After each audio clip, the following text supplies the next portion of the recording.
Welcome to Energy Stew. This is Peter Roth, and I'd like to ask you, how well do you know the candidates for a major office, the four candidates this year, and maybe there's a way to know them even more. And so I'm going to offer you a 30-minute show about them using human design and to look at their human design charts and the traits that they're born to that they can't help but live through.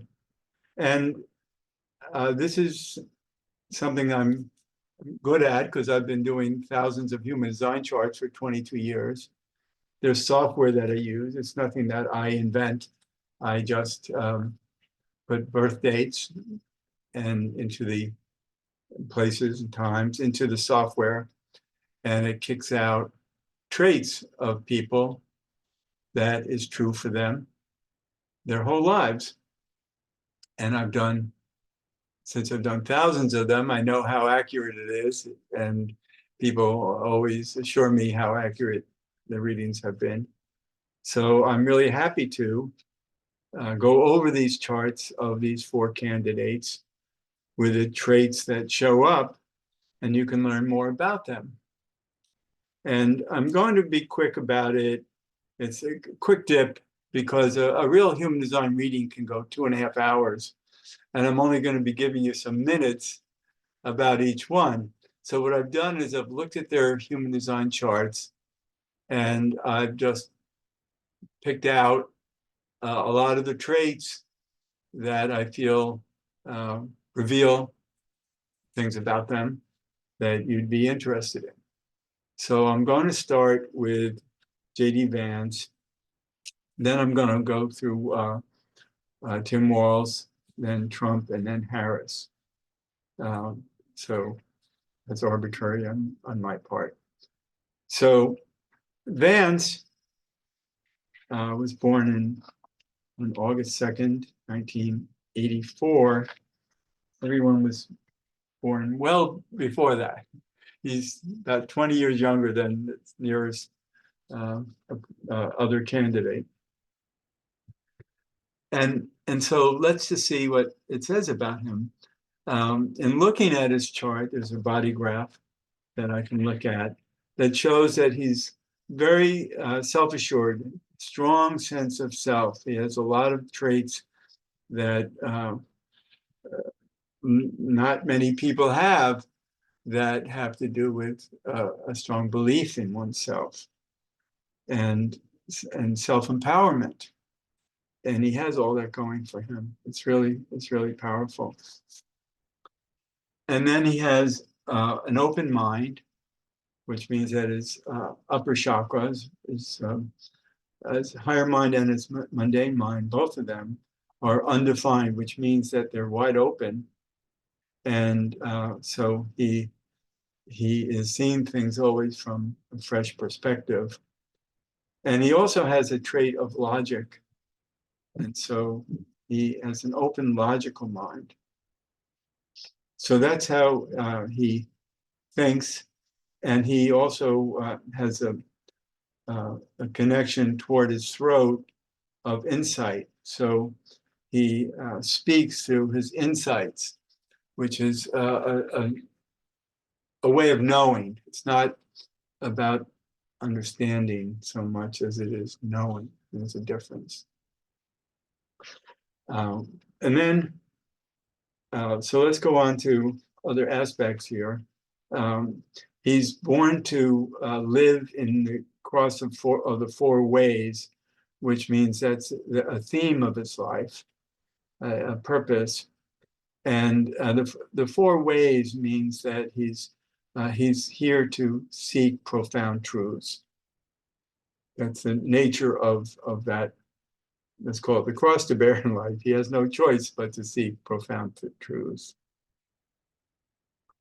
He also, I'm going to just speak out different traits that showed up as I printed out his chart. And this is, and I think these are important traits. He has a spirit for turning retreat into victory.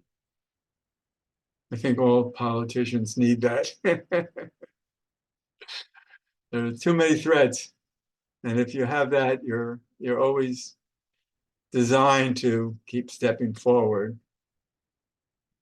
He has a natural ease with others. And I think if you saw the last debate he was in, he really showed that. He really wasn't flustered in his in any part of it. He handled everything with ease. But at the same time, he has a trait that he doesn't respect lesser mortals. So I don't know that that's something that is easily revealed. I don't think he's going to go around exhibiting that. And maybe that's actually good for him, because if he had respect for lesser mortals, he would probably give them more room in his life. And lesser mortals are people who don't behave well, who don't have any self-respect or self-love versus, or including love for others. Those are lesser mortals. And I think that he can identify who they are and knows to avoid them. And another trait he has is perseverance and enthusiasm, but without good breaks. So in other words, he has a trait where he can be caught up in his drive forward and not know how to manage it more carefully, like full steam ahead. And maybe that's why he's willing to take on a role of seeking high office, because that fits in with he's not worrying about putting brakes on with a purpose like that. He's born to have sensibility in problem solving. That's a good trait. Now, another thing is, and this goes back to what we just looked at with lesser mortals, he can identify, analyze, and manage oppositional, disruptive people. That's a trait that I'm not good at, and a lot of you aren't, I'm sure. Some of you are great at it. We're all different. So if you're somebody who can actually see who's going to be difficult and be able to manage it, you can have more natural ease with others, because you're more in charge of how you're dealing with others. So I think that's a great opportunity there. He has the courage to stand by his convictions.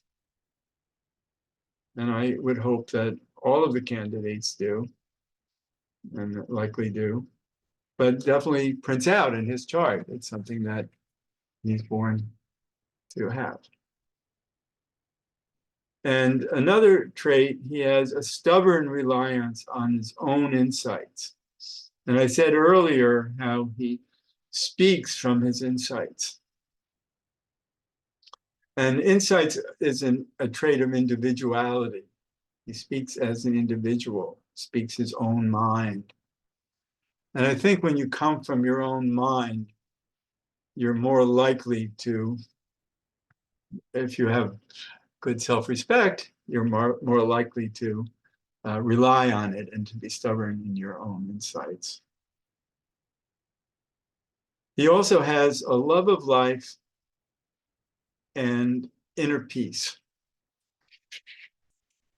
And that's wonderful to have. Everybody would like to have that. Many of us don't. So it's hard to find those moments of love and life and peace. And I'm sure most of us have moments of it, but it's some people are born to seek it out and delve into it more easily. And he also feels the challenge of maintaining his principles. And I think that's true probably for every politician.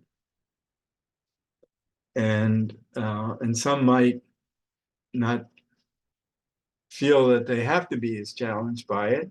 They might not feel they need to maintain their principles as much. But he is challenged to want to maintain his principles. And I think that's also a good sign. His a trait of his on a scale of 1 to 6, which is a scale of human design numbers that generally go from 1 to 6. He's born to play the 6 in his theme in life, his personality, and that's actually a trait of innocence. I have that too. It's not easy to have that because it's not driven by ego. It's just driven by wanting to be true. And I was so happy to learn about that for myself that I wondered why aren't I more of an ego? Maybe I'd be maybe I'd have a stronger, more powerful life if I had a greater sense of ego and wasn't playing this number of innocence. And it really is a strong number. It's a high number. Very few people are playing that number. And it's about being authentic, just wanting to be real, just wanting to be.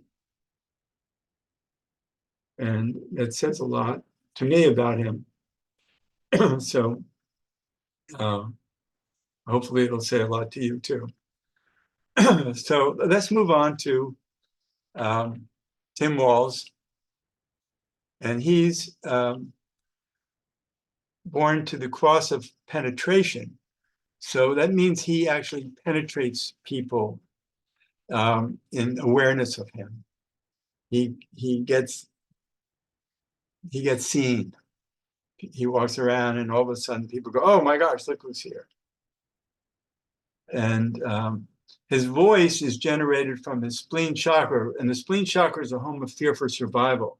So he speaks from his survival fears. That's where his voice is generated. Where Vance was generated from his insights, from his mind, his mundane mind. Tim Walz's voice is generated from his fear for survival. He has an open identity. That means he only knows himself by the people who he reflects around him. So he needs to have reinforcement of people around him. He has a strong expression of his feelings. He has an ego that withdraws when threatened. He has magnanimity, the ability to have fruitful relationships with others. That's wonderful. He has assertions and provocations that he asserts that don't stand up well against opposition. So when he asserts himself and he's opposed, he gets flustered. He has a need for security to have protection from assault from the outside. He's not comfortable within his own skin, and he needs protection from outside himself. He's driven by the need to be polite, to follow codes of behavior. He also has a desire to care for the resources of others. That's very, very good. He is living with extreme self-consciousness. And that's difficult. He understands the importance of detail. That's very good. And he has the energy to attract society. People are attracted to him. He's born with an energy that creates attraction. That's also in that cross of penetration that he has. But he lacks clarity amidst confusion. And he also knows when he needs to seek assistance, which is often. Okay. So we're moving on to Trump. I've done Trump's human design in shows years ago, because it's not the first time he's run for office, for major office. And he's born to the cross of Eden. And that's a cross that knows that we're no longer in Eden, and wouldn't it be nice to get back there? So he's driven to try to create a new Eden. And that's a very honorable purpose, but I would say quite futile at this point. But that's a drive within him. And he's a 2, he has that of those 6 numbers, whereas Vance was a 6. Turns out Walz and Trump are both 2s. And 2s means that they are living in faith. They don't need proof. They just need to believe. And those people can be visionaries. It's easier to be a visionary if you don't need to be supported and validated first. So Trump and Walz are both visionaries. It doesn't mean that there's validity to what they're envisioning, but they can own it. So Trump is an ego manifester, and that means he's driven by his ego. And, that's obvious. And his ego is loaded with ideas and opinions. And he's able to easily identify things that are wrong. He's always spotting things that are wrong. But he's not so designed to find solutions for what's wrong. So he can run around saying the sky is falling, but he doesn't necessarily have the answer to that. Another interesting trait of his is the monk, that he needs everything around him to represent his personal space. So you'd think that a monk would need to be in a small cell in a monastery, but no. As a monk, he's safe within the boundaries of his own space, which is a big resort and golf courses, etc. But they're his spaces, they're personal spaces. And so the monk in him needs to be in his personal space. He's more comfortable that way. And of course, he lives in very elaborate personal spaces. He's born to have the emotional depth to endure crisis. Well, we certainly see that. And he actually has the ability to secure support and strength out of a weak position. He's born to that. And he's had weak positions so many times in life, and yet and maybe bullies himself out of it. Or good fortune out of it. Somehow life takes care of him so that his weak positions don't end up being so weak. He also has the good fortune to be in the right place at the right time. And that's really a trait in human design that people have, that they have good fortune. And he has been, obviously, in the right place at the right time to find strength out of a weak position. So it all fits together. He also has the power of his ego maintained through forgetting. He's able to forget. And that's easier to go on when you have forgotten. He's here to express leadership. He's a prophet who can arouse the stagnant. He has the ability to adapt energy to attract others. And there's enough respect for his ego and fierceness that he doesn't have to always take action. He can just act fierce.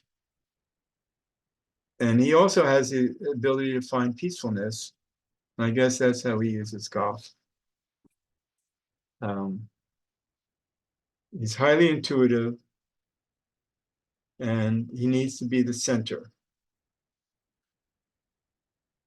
And he has a desire to bring people together for education. So let's move on to Harris. And oh, here it is. Okay. She's born to the cross of laws, which means she's here to want to live as a lawyer, to find the laws and figure them out and live accordingly. She has the determination and willingness to face opposition and to be true to herself. She also has something that I'm always impressed when people have this in a good way, because lucky them. She has the perfection of the superficial personality. Not all of us have that. And we get into trouble when we don't know how to be superficial. So it's really a handy trait to have. And she's got it. And she has a knowing need for guidance. She needs help. And she has it twice in her chart. So she's not independent. She needs to be guided. Now, another thing that comes up twice in her chart, and this is printed out, it's sad, we don't necessarily see it in her, but she's dealing with it, and it comes up twice. It's feelings of self-hatred. So how she deals with that is her business. She also has modesty as a shield against exposure of inadequacy. So that's a tool to use modesty. And she believes that peace can only be transitory. And she has the strength to lead through harmonic relationships. She needs relationships. She needs guidance. She needs others in order to feel strong. She doesn't feel that within herself. She can believe in formulas in life, without identifying with their application. So something to figure out. So what does it mean if there are formulas? It means there are rules that life goes by. But then how do you apply them practically and effectively? That's a different story. And so she doesn't have the ability to identify good application for the formulas. But she can certainly recite them. And she has a belief in maintaining diversity and not synergy, and a desire to avoid negative forces. Of course, don't we all? And her values are established through her relationships, not by herself. Even though she's born to the cross of laws, to know that laws are very important, but then you have to actually create values to the laws. And I guess she does that through guidance from others. So we're getting near the end. I've been highlighting. These are all highlights, but these are highlights that meant something to me when I read them about who these people might be, and it's kind of reading them really brought out in me the need to understand them, because they stand out. It's not me thinking, it's not me trying to figure something out about them. It's what is printed in their human designs according to their birth dates. And so this is something that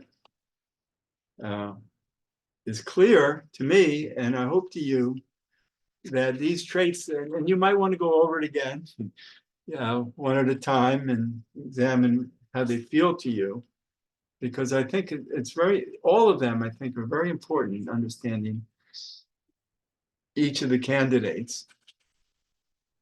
And I certainly feel clearer about each of them, and what their strengths and their weaknesses are. And they all have them, both. So hopefully this has been of value to you. I'm winging it, from my notes of reading the human design traits and looking at their human design charts. And so this is, all I can do is communicate how I've experienced who they're born to be. And we can interpret them in our own ways, but the words are there. And we can respect the words or not. Depends on how comfortable you are with human design and belief in human design. And it's hard if you don't know human design, but certainly I'm coming to you from a place of having looked at thousands of human design charts and of people who are in agreement with them. So I know that they don't just go wrong. So these are traits that are significant and are true for each person. So thank you for listening to this. I hope it's been meaningful to you, for you. I'm Peter Roth. I'm the host of Energy Stew. It's weekly at prn.live and archived at the prn.live website, and also at energystew.podcast.com if you want to see or save the archive of this. And also I can be reached, if you'd like to email me, I can be reached at peter@heartriver, HEART river.org. Heartriver.org is my website. It's my healing school. And thank you so much for listening.